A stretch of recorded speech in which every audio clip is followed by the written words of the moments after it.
नहीं आपके यहाँ कभी वोट मांग ले, क्योंकि मैं तो आपका खून हूं, मैं तो लड़ूंगा जब तक जिंदगी रहेगी। लेकिन मेरा ये मानना है जो आदमी अपनी मेहनत की कमाई से भी समाज के लिए योगदान करे, अगर उस आदमी को अवसर मिलेगा तो वो आपके लिए नहीं काम करके दिखाएगा। क्या बताऊं? अगर आपको ये लगता हो कि मैंने इतना सा भी संघर्ष किया इस लड़ाई को लड़ने के लिए, बाबा साहब के आंदोलन को चलाने के लिए, तो इस शहर की सरकार में मेरी हिस्सेदारी करवा देना। अपने वार्ड से 4 तारीख को केतली का बटन दबा देना पार्षद पे। इधर आपने पार्षद का बटन दबाया केतली का, इधर अमीरों को झटका जोर का बड़े प्यार सा लगेगा। उनको लगता है कि गरीब कीड़े मकोड़े हैं और ये इनको रोजी रोटी सम्मान मिले ना मिले कोई फर्क नहीं पड़ता। मगर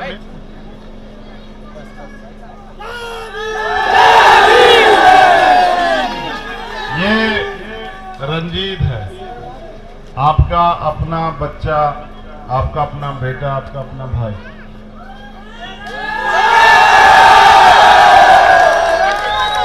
मैं आपके प्यार का, आपकी भावनाओं का सम्मान करता हूं, लेकिन मैं नौजवान साथी को ये भी कहना चाहता हूं कि सिर्फ नारे लगाने से शक्ति मिला करती तो हम सबसे शक्तिशाली होते दुनिया में, भारत में नहीं।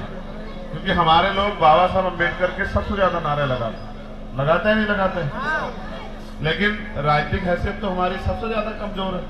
तो इसका मतलब खाली नारे लगाने से शक्ति नहीं मिलेगी। अब मेरी बात पे आप गौर करो। मैं अपने महापुरुषों को नमन करता हूँ। मेरी माताएं बहनें यहाँ उपस्थित, पहली बार नहीं आया है चुनाव तो हर 5 साल बाद आता है। उससे पहले भी आता है चुनाव, कभी विधानसभा का, कभी लोकसभा का, कभी और कोई अन्य चुनाव आते रहते हैं। लेकिन चुनाव इसलिए आते हैं कि जनता के हाथ में शक्ति आती है कि जनता तय करे कि वो अपने क्षेत्र का नुमाइंदा नेता कैसा चाहती। मैं जहां तक रंजीत को जानता हूं, भले ही ये गरीब का बेटा हो, लेकिन एक खासियत है इसकी कि ये अपने बच्चों की दूध का पैसा भी मोशन मूवमेंट में लगाता है। इतना बड़ा दिल नहीं होता सब लोगों के पास, अमीरों के पास तो वैसे नहीं होता है। इतनी बड़ी हिम्मत भी कोई गरीब ही जुटा सकता है कि वो अपने हिस्से का, अपने बच्चों के हिस्से का भी अपने महापुरुषों के नाम कर दे, क्योंकि वो अपने महापुरुषों के संघर्ष को समझता है। याद करो, ये आगरा की धरती है, मैं तो आपका खून हूं, मेरा आपसे राजनीतिक रिश्ता नहीं है। आपने, सच है, अभी तक आपने मुझे राजनीतिक ताकत नहीं दी, अभी तक आपने दूसरे लोगों को दी। अच्छी बात है, देनी भी चाहिए। मगर ये बताओ, जैसे उनको ताकत दी है तो मेरा कसूर क्या है? मैं भी तो आपका ही खून हूं। जब आप दूसरों को ताकत दे सकते हो तो अपने खून को क्यों नहीं दे सकते हो? बताओ। आप ताकत रंजीत को थोड़ा ही दे रहे हैं, आप ताकत सविता बहन जी को थोड़ा ही दे रहे हैं, आप तो ताकत चंद्रशेखर आजाद को दे रहे हैं। मैंने आपसे नहीं कहा विधानसभा में, मैं इस गली में नहीं आया कि मुझे ताकत दो। आपको लगता था कि हमसे जुड़े हुए दूसरे लोग ताकतवर हो सकते हैं, लेकिन मैं आपसे कह रहा हूं, ये शहर का चुनाव है, नगर का। आपको नगर की सरकार बनानी, आपका पार्षद कैसा हो ये आप तय करेंगे। वो आपके बिजली, पानी, सड़क, सफाई, स्कूल की लड़ाई कैसे लड़ेगा ये आप तय करोगे। मगर बाबा साहब अम्बेडकर ने जब वोट का अधिकार हमें दिया तो ये थोड़ा ही कहा कि सिर्फ अमीर के बच्चे आगे बढ़ेंगे या पैसे वाले लोग ही राज करेंगे। उन्होंने तो ये कहा ना कि इस वोट की शक्ति से,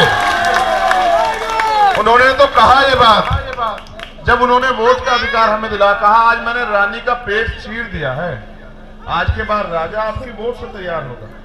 मैं नहीं आपके यहाँ कभी वोट मांगने, क्योंकि मैं तो आपका खून हूं, मैं तो लड़ूंगा जब तक जिंदगी रहेगी। लेकिन मेरा ये मानना है जो आदमी अपनी मेहनत की कमाई से भी समाज के लिए योगदान करे, अगर उस आदमी को अवसर मिलेगा तो वो आपके लिए नहीं काम करके दिखाएगा। क्या बताऊं?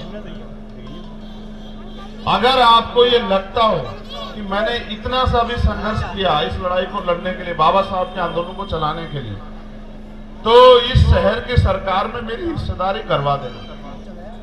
अपने वार्ड से 4 तारीख को केतली का बटन दबा देना पार्षद पे। इधर आपने पार्षद का बटन दबाया केतली का, इधर अमीरों को झटका जोर का बड़े प्यार सा लगेगा। उनको लगता है कि गरीब कीड़े मकोड़े हैं और ये इनको रोजी रोटी सम्मान मिले ना मिले कोई फर्क नहीं पड़ता। मगर मेरा ऐसा मानना है कि बाबा साहब ने संविधान को लागू कराने के साथ ये सपना देखा था कि इस देश में व्यापक सामाजिक, आर्थिक, राजनीतिक गैर बराबरी खत्म हो जाएगी। आज तक भी नहीं खत्म हो पाई, इसलिए वो गैर बराबरी खत्म हो, उनका अधूरा सपना पूरा हो तो उनके बच्चों को कुछ ना कुछ कुर्बानी देनी पड़ी। तो मैं यहाँ बहन सविता सिंह जी के लिए और अपने छोटे भाई के लिए मैं आपसे मदद मांगने के लिए आया, गरीब के बेटे के लिए, कि उसकी मदद कराना। देखो मैं सच बताऊं, मैं तो सब में बैठता हूं, गरीब में भी, अमीर में भी, ताकतवर में भी, कमजोर में भी, लेकिन अमीर गरीबों का बड़ा मजाक बनाते हैं। ये कहते हैं गरीब तो बिकाऊ होते हैं, मगर मैं ये मानता हूं कि गरीब बिकाऊ नहीं होते, वो हालात से मजबूर होते हैं। उन्हें अपने बच्चों का इलाज कराना पैसों की जरूरत है, उन्हें अच्छे स्कूल में पढ़ाना पैसों की जरूरत है, उनको शादी ब्याह करने पैसों की जरूरत है, और सरकार कोई ऐसा रोजगार दे नहीं रही कि पढ़े लिखे नौजवान पैसे वाले हो जाएं। यहाँ जितने नौजवान खड़े हैं बहुत सारे उनके पढ़े लिखे, उनके माँ बाप ने अपना पेट चीर चीर के पढ़ाए होंगे भूखे रह के कि ये कामयाब हो जाएंगे। सरकार सारी नौकरी खत्म कर दे रही है, तो भाई फिर तरक्की कैसे आएगी? तरक्की ऐसे आएगी कि जो सरकार हमारे अधिकार खत्म कर दी उस सरकार को उखाड़ फेंकेंगे हम लोग, तब फिर तरक्की आ जाएगी अपनी। मैं सुबह आया यहाँ आप लोगों के बीच में आने के लिए, प्रशासन ने परमिशन दी कि भाई आ जाओ, लेकिन सुबह सुबह पता लगा कि मुख्यमंत्री जी का प्रोग्राम है, तो उन्होंने हमारी परमिशन रोक दी। उन्होंने कहा 4 बजे के बाद जाना। हमने ये भी मान लिया कि चलो 4 बजे के बाद जाएंगे, फिर भी उनके लोगों ने हमें अरेस्ट कर लिया, डिटेन। वहां 4 घंटे होटल में बेचारों ने बंद रखा। मैंने उनसे कहा भी कि मैं जिद्दी नहीं हूं, मेरी एक ही जिद है कि हमारे लोग ताकतवर हो, सत्ता है हमारे लोगों के पास, मेरी आपसे कोई जिद नहीं है। वो नहीं माने, उनको ये था कि चंद्रशेखर नहीं मानेंगे, तो फिर उन्होंने अंत 4:30 बजे के लगभग हमें छोड़ दिया। लेकिन मैं यहाँ के माध्यम से, क्योंकि मीडिया के लोग भी हैं, मैं मुख्यमंत्री जी से भी कहना चाहता हूँ कि मुख्यमंत्री जी सत्ता तो आती जाती रहती है, आज आपकी है, कल हमारे लोगों की भी आएगी। मैं ये भी मानता हूँ कि सत्ता दिमाग खराब कर देती है। सत्ता का जो नशा है उसमें आदमी अहंकारी हो जाता है, घमंडी, तानाशाह जैसा हो जाता है। उनको लगता है अगर मुख्यमंत्री जिले में तो चंद्रशेखर तो एक गरीब का बेटा इसमें पैर रख नहीं सकता।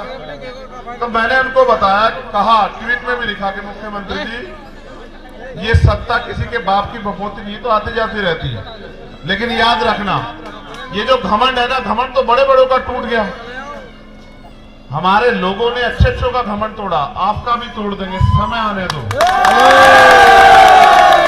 एक घमंड टूट जाएगा अभी 4 तारीख को। बस आप इन दोनों को लिए, अब तक आपने दूसरों के लिए बटन दबाए, इस बार अपने खून के लिए केतली का बटन दबा देना। एक घमंड तो उसी दिन टूट जाएगा। वो घमंड ये है कि अमीर राज करेंगे और गरीब गुलाम बन के जिएगा, ये घमंड तो 4 तारीख को टूट जाएगा। बचा हुआ जो घमंड है वो हम सब लोग मिलके गांव गांव गली गली जाके लोगों के बीच में पहुंच के उनको जगा के उनका हौसला बढ़ा के वो आने वाले समय में तोड़ेंगे। ऐसा तोड़ेंगे कि दोबारा कभी घमंड नहीं हो पाएगा किसी को। हम तो बाबा साहब को मानने वाले हैं ना। जब बाबा साहब हजारों साल की गुलामी काट सकते हैं तो उनके बच्चे जो आज की गुलामी है, चंद लोग उसको नहीं काट सकते, काट देंगे। ऐसे ही काटेंगे कि दोबारा कोई तानाशाह गुलामी के बारे में सोचेगा नहीं। मेरी बहनों से भी मेरी अपील है, मेरी माओ से, मेरी बहनों से, मेरे परिवार से, अगर अमीर चाहते कि गरीब बराबर में आकर बैठ जाए तो कोई गरीब नहीं रहता इस देश में। मैं बार बार समझाता हूं कि अमीरों के कुत्ते घी खाते हैं, अमीरों के कुत्ते एसी में रहते हैं, गाड़ियों में घूमते हैं, मेरे लोगों पे खाने के लिए अच्छा खाना नहीं, पहनने के लिए अच्छे कपड़े नहीं, पीने के लिए साफ पानी नहीं, रहने के लिए अच्छे घर नहीं। थोड़े बहुत लोग आगे बढ़ पाए मेहनत से, जो नहीं बढ़े उनका भी हाथ पकड़ना है, उनको भी ताकत देनी है। उसके लिए सत्ता की जरूरत। सत्ता इसलिए नहीं कि किसी को डराना धमका, सत्ता इसलिए कि जो अधिकार संविधान में लागू हुए हैं उनको धरातल पे लागू कराने के लिए सत्ता की जरूरत है, क्योंकि सत्ता तय करती है कि अधिकार मिलेंगे या बचेंगे। आज तो लुटेरों की सरकार है, इन लुटेरों को सबक सिखाने का काम हम आने वाले समय में करेंगे। बस आपसे अनुरोध, आपने सबको बनाया तो इस बार अपने गरीब भाइयों को, बेटों को भी ताकत दें। और 4 तारीख को जब आप फैसला करने जाएं अपने वार्ड का, अपने शहर का, तो केतली के बटन को दबा के मेरे हाथों को मजबूत करना। भाई रंजीत कुमार असुर आगे जगह आता है और बहन श्वेता सिंह जी को ताकत देना। जय भीम, जय भारत, जय संविधान, जय मंडल, जय जोहार।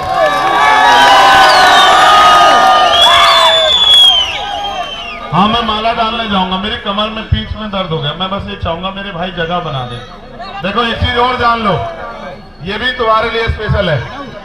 बाबा साहब ने कहा मैं मूर्तियों में नहीं, मैं किताबों में हूं। मुझे पूजने की नहीं, पढ़ने की जरूरत है। जिस दिन हमारे लोग बाबा साहब को पढ़ेंगे, उनके विचारों पर चलेंगे, उस दिन हम लोग ताकतवर हो जाएंगे इस देश में। तो आगरा तो हमारी राजधानी है, तो राजधानी में तो कम से कम जो है उचित माहौल होना चाहिए। अब देखो पुलिस के लोग तो सुरक्षा कर नहीं रहे, हमारी आर्मी सुरक्षा कर रही है। हमारी वॉलंटियर फोर्स का भी धन्यवाद। रास्ता बना दो और जो साथी बाहर है उनसे अनुरोध है कि वो रुक जाए। बस मैं चला जाऊं धीरे धीरे माला अर्पित करने के लिए। कहाँ है तोती भाई का घर? वो वाला? अच्छा, तोती भाई और उनकी पूरी टीम को धन्यवाद, बहुत बहुत धन्यवाद। ये हमारा रक्षक है, तुम भी रक्षक बना लो कोई। अगर मेरे जैसा रक्षक चुनोगे तो कोई आंख उठा के नहीं देखेगा, मेरी बात को याद रखना।